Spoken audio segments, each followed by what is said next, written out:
السلام عليكم ورحمة الله وبركاته. الحمد لله رب العالمين. اللهم صل على سيدنا محمد وعلى آل سيدنا مولانا محمد. سبحانك سبحانك لا علم لنا إلا ما علمتنا إنك أنت العليم الحكيم. പ്രിയപ്പെട്ട സുഹൃത്തുക്കളെ, സത്യവിശ്വാസികളെ, എൻ്റെ ക്ലാസ്സുകൾ സശ്രദ്ധം കേൾക്കുന്ന നല്ലവരായ ശ്രോതാക്കളെ, നമ്മുടെ ഇന്നത്തെ വിഷയം നമ്മുടെ പേഴ്സണാലിറ്റി പ്രോബ്ലം. അതിൽപ്പെട്ട വലിയൊരു വിഷയമാണ്, ഫാക്ടറാണ് നമ്മുടെ ദേഷ്യം, നമ്മുടെ ആങ്കർ, നമ്മുടെ ഗളബ്.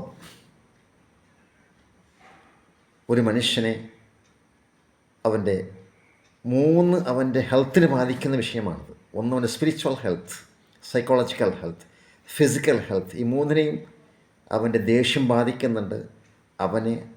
അവനല്ലാതാക്കി തീർക്കുന്നുണ്ട്. അവൻ്റെ ഗുണങ്ങൾ നഷ്ടപ്പെടുത്തി കളയുന്നുണ്ട്.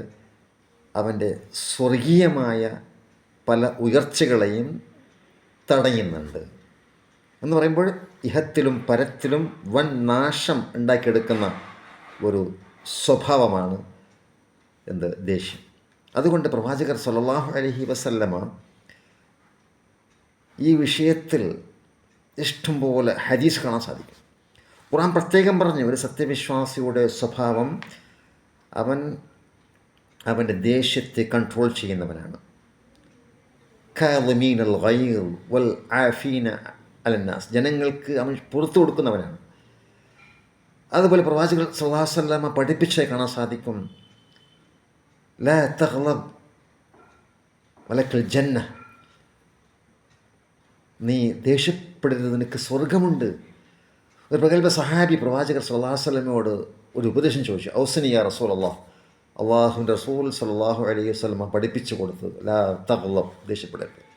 ഈ ദേഷ്യം എന്താണ്? നമ്മുടെ പല ഫിസിക്കൽ ഡിസോർഡറിന് കാരണമാണ്, അസുഖത്തിന് കാരണമാണ്, വ്യക്തിബന്ധം, സാമൂഹിക ബന്ധമൊക്കെ വിച്ഛേദിക്കപ്പെടാൻ കാരണമാണ്.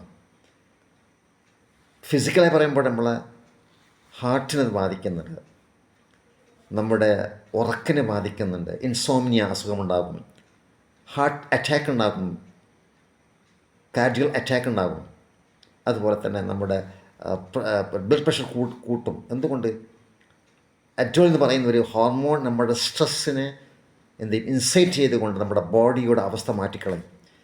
നമ്മളെ മുഖം തന്നെ നമുക്ക് കാണാൻ ചിലപ്പോൾ ഇഷ്ടപ്പെടില്ല, ആ സമയത്ത് വികൃതമായ കോലമായിരിക്കും. അപ്പോൾ എല്ലാം കൊണ്ടും നമ്മൾ നഷ്ടപ്പെടുത്തി കളയുന്ന ഒരു സ്വഭാവമാണ്, മനുഷ്യപ്രകൃതിയിലുള്ള ഒരു സ്വഭാവമാണ് ദേഷ്യം. ആ ദേഷ്യം അതിന് സംസ്കരിക്കണം. സത്യവിശ്വാസി സംസ്കരണ മേഖലയിൽ വല്ലദീനഹും ലിസ്സകാത്തി ഫാഇലൂൻ, സംസ്കരണ സമ്പന്നനായിക്കൊണ്ടേയിരിക്കണം. മാത്രമല്ല ഖദ് അഫ്ലഹ മൻ സക്കാഹ, തസ്കി ചെയ്തുകൊണ്ടേയിരിക്കണം. എന്തൊക്കെ നമ്മുടെ ദുസ്വഭാവങ്ങളുണ്ട് അതൊക്കെ നന്നാക്കി എടുത്തുകൊണ്ടേയിരിക്കണം.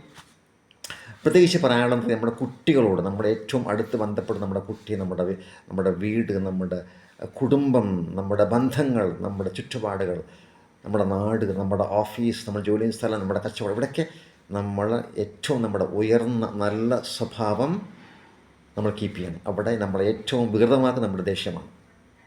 ഒച്ചയിട്ട് സംസാരിക്കരുത്. സത്യവിശ്വാസി എന്താണ്? സറാഹുണ്ടല്ലോ, ലാ തസ്റഹ്, ഒച്ചയിട്ട് ദേഷ്യപ്പെടുന്നവനല്ല സത്യവിശ്വാസം. അവൻ്റെ സ്വഭാവമല്ല അത്.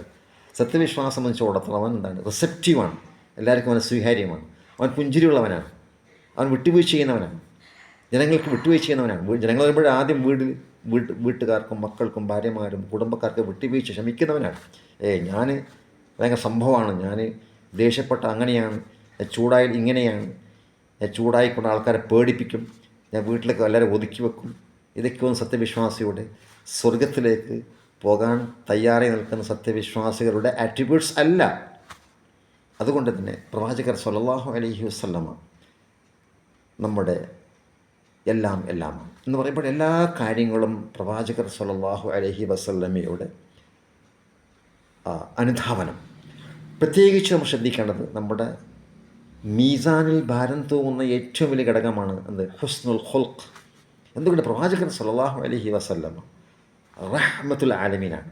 റഹ്മത്താണ് മനുഷ്യകുലത്തിന്, ലോകത്തുള്ള സർവ്വലോകത്തിനും റഹ്മത്താണ്. പ്രവാചകർ സല്ലല്ലാഹു അലൈഹി വസല്ലം അള്ളാഹു നിയോഗിച്ചത് ഇന്നി ബുഇസ്തു ലി ഉതമ്മിമ മകാരിമുൽ അഖ്ലാഖ്, സ്വഭാവത്തിൻ്റെ സവിശേഷതകളുടെ അതിൻ്റെ പൂർത്തീകരണത്തിന് വേണ്ടിയാണ്. I was sent to fulfil all the qualities of characters. അപ്പോൾ നമ്മൾ എന്ത് ചെയ്യണം? നമ്മുടെ കഴിവിൻ്റെ പരമാവധി പ്രവാചകർ അനുധാവനം ചെയ്തുകൊണ്ട് നമ്മുടെ സ്വഭാവം നന്നാക്കി എടുക്കണം. കോലത്തെക്കാളും മുമ്പ് നമ്മൾ സ്വീകരിക്കാൻ നമ്മുടെ സ്വഭാവമാണ്. പ്രത്യേകിച്ച് നമ്മൾ നമ്മുടെ കുട്ടികൾ, നമ്മുടെ വീട്ടുകാർ, നമ്മുടെ ഭാര്യ മക്കൾ, നമ്മുടെ സമൂഹം നമ്മളെ വെറുക്കാൻ കാരണം നമ്മുടെ സ്വഭാവമാണ്, നമ്മുടെ ദേഷ്യമാണ്. അതുകൊണ്ട് ദേഷ്യം കൺട്രോൾ ചെയ്യാൻ സാധിക്കാത്തവന് ഇഹത്തിലും പരത്തിലും പരാജയമാണ്. പ്രത്യേകിച്ച് കുട്ടികളോട് 5 സമയത്ത് നമ്മൾ ദേഷ്യപ്പെടാൻ പാടില്ല. ഒന്ന്, കുട്ടികൾ സ്കൂളിൽ പോകുമ്പോൾ നല്ലൊരു മൂഡിലൊരു പോകണ്ടേ. നമ്മൾ ദേഷ്യപ്പെട്ടാലോ കുട്ടികൾ അന്ന് ദിവസം മൊത്തം നെഗറ്റീവ് സ്ട്രെസ് അവർ വരും. അതുപോലെ തന്നെ ഉറങ്ങാൻ കിടക്കുമ്പോൾ, ഉറങ്ങി എണീക്കുമ്പോൾ, വിശന്നു നിൽക്കുമ്പോൾ, കുട്ടികൾ ഏതെങ്കിലും അവർ സുഹൃത്തുക്കളുമായി എന്തെങ്കിലും സ്നേഹത്തിൽ അല്ലെങ്കിൽ അടുത്ത് സംസാരിക്കുമ്പോൾ, ഇത് കുട്ടികൾക്ക് എന്തുകൊണ്ട് ഇന്ന് കുട്ടികളെ വളർത്താൻ മാതാപിതാക്കൾക്ക് സമയമില്ല.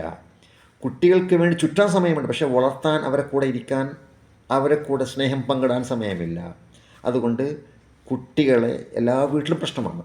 കുട്ടികൾ 7 വയസ്സ് മുതൽ 7, 8, 10, 12 പിന്നെ ടീനേജ്, അഡോളൻസ് അല്ല പല വീടുകളിലും പ്രശ്നമാണ്. ഞാനൊരു സൈക്കോളജിക്കൽ അനലൈസർ ആണ്, അതുപോലെ തന്നെ കൗൺസിലറാണ്. കാര്യങ്ങളൊക്കെ ഇഷ്ടംപോലെ കൈകാര്യം ചെയ്യുന്ന മേഖലയാണല്ലോ. കുട്ടി ശരിക്കും പെരുമാറുന്നില്ല. കുട്ടിയുടെ വാപ്പ പെരുമാറിയോ? കുട്ടിയുടെ ഉമ്മ ശരിക്കും പെരുമാറിയോ? കുട്ടിക്ക് സ്നേഹം പഠിപ്പിച്ചു കൊടുത്തു?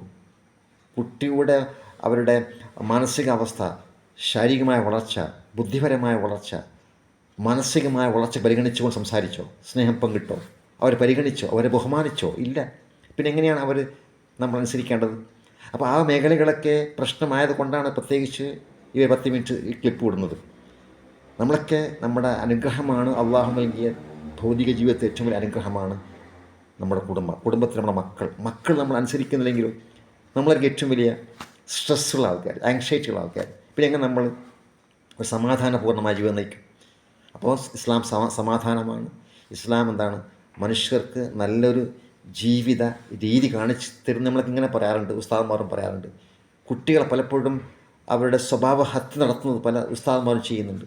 പല ഉസ്താദന്മാരും സംസാരിക്കാൻ അറിയുന്നില്ല. പല ഉസ്താദന്മാരും കുട്ടികളെ പേടിപ്പിക്കുന്നുണ്ട്. പേടിപ്പിച്ചിട്ട് അവരെ വ്യക്തിഹത്യ നടത്തുന്നുണ്ട്. നമ്മൾ മാതാപിതാക്കൾ അങ്ങനെ ചെയ്യുന്നുണ്ട്. കുട്ടികളെ ഹരാസ്മെൻറ്റ് ചെയ്യുന്നുണ്ട്. നമ്മൾ സ്വന്തം ഹരാസ്മെൻറ്റ് ഏറ്റെടുത്തുകൊണ്ട് ഒരു ടെൻസ്ഡ് ലൈഫ് സ്വീകരിക്കുന്നുണ്ട്. എന്തുകൊണ്ടാണ്? എവിടെയാണ് പ്രശ്നം? ദേഷ്യമാണ്. ഈ ദേഷ്യം നമ്മൾ കൺട്രോൾ ചെയ്യേണ്ടതുണ്ട്. ദേഷ്യം പിടിക്കുമ്പോൾ അഊദു ബില്ലാഹി മിനശ് ശൈത്വാനിർ റജീം അല്ലെങ്കിൽ ഇരിക്കേണ്ടതുണ്ട്. ദേഷ്യത്തിന് നമ്മൾ എന്ത് ചെയ്യണം? അത് നരകത്തിലെ തീയാണ്. അതിനെ ഉളു കൊണ്ട് തണുപ്പിക്കേണ്ടതുണ്ട്. അപ്പോൾ ഇങ്ങനെയൊക്കെ നമ്മുടെ മുൻകരുതൽ നമ്മൾ സ്വീകരിക്കുക.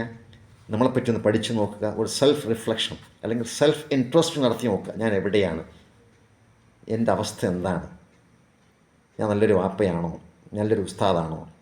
നല്ലൊരു ജനങ്ങളുമായി ഇടപഴകുന്ന സോഷ്യൽ ബന്ധമുള്ളവനാണോ? എന്നെപ്പറ്റി മറ്റു കൂട്ടം എന്താ പറയുന്നത്? ഇങ്ങനെയൊക്കെ വിലയിരുത്തണം. അങ്ങനെ സ്വന്തം വിലയിരുത്തിക്കൊണ്ട് നമ്മുടെ പോരായ്മ സ്വന്തം നികത്തിക്കൊണ്ട് നമ്മൾ ഇഹത്തിലും പരത്തിലും ഏറ്റവും സൗഖ്യപൂർണ്ണമായ ജീവിതം നയിക്കാൻ തയ്യാറാവണം ഇൻഷാ അല്ലാഹ്. അതിന് തടസ്സം പലപ്പോഴും ദേഷ്യമാണ്.